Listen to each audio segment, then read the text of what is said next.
पक्षी असो या पाळीव प्राणी असो, जर तो आपल्या असा हातात आला आणि आपल्याच हातात त्याचा जीव गेला ना, तर खूप वाईट वाटतं. तर बघा, असंच आमच्यासोबत घडलं. आमच्याकडे ना आंब्याचं झाड आहे. तर कदाचित त्या आंब्याच्या झाडावरून पक्षी पडला असेल. आणि त्याला लागलं असेल किंवा मग त्याने काहीतरी खाल्लं असेल, तर त्यामुळे कदाचित तो सुस्त होता.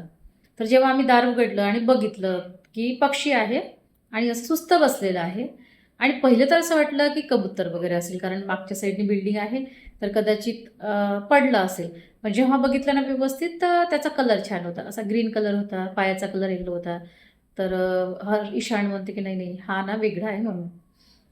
तर मग आम्ही हर्षला कॉल केला. कारण कुत्रे, मांजर, कोणताही पाळीव प्राणी, पक्षी काही असो, साधं एखादी असा बटरफ्लाय आला ना आणि त्याला जर काही झालं, तर तो हातात पकडेल, म्हणजे YouTubeवर माहिती काढेल आणि त्याचे म्हणजे काय करता येईल त्याला, तो तेवढं करते म्हणून. ईशाने हर्षला कॉल केला, तर हर्ष म्हणते, "त्याला पकड आणि दवाखान्यात घेऊन जा, की त्याचा जीव वाचेल." तर मग आम्ही तसंच केलं. ईशाननी पकडलं आणि तो पक्षी पकडला, तेव्हा त्याचा जीव होता बरं, बघत होता. पण जेव्हा जसा घरात आणला आणि टोपलीत असं टाकलं, तर त्याने मान टाकली आणि खाली टाकता टाकता तर पूर्णच, असं म्हणा की तो पूर्ण गेलेला. आणि मग असं पकडून बघितलं ना, तर पूर्ण गेलेला होता. त्याला मी असं पकडलं, त्याच्यानंतर त्याचा फोटो पण काढला. आणि मग हर्षने पण सांगितलं, की त्याच्यात तोंडात ना पाणी टाका, कदाचित जीव असेल ना, तर होईल जिवंत म्हणून. आम्ही पाणी पण टाकलं, पण कसला तो पूर्ण गेलेला होता. आणि आपल्याला माहिती आहे, की एकदा म्हणजे एखादं काही असो, मग ते ज्याचा प्राण जातो, जीव जातो, तो काही परत येत नाही. असं काही हे मानवालाच लागू नाही आहे.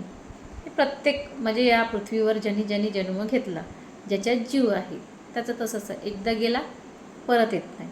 तर हा पण पूर्ण मरून गेला होता. पण खूपच वाईट वाटलं, की अरे आपल्या हातात आला, आपण बघितलं त्याला, आपल्या हातात होता तेव्हा तोपर्यंत जिवंत होता आणि अगदी त्याला आपला हात लागला आणि त्याने पूर्ण मान टाकली. तर खूपच वाईट वाटत होतं. तर बघा, हा आहे तो पक्षी.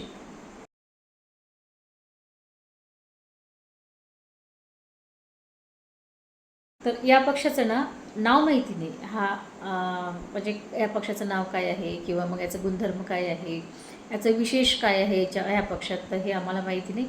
पण हा पक्षी ना खूप छान असा लठ्ठ जाडा जाडा असा पक्षी होता तो असा, आणि वयस्कर पण वाटत होता.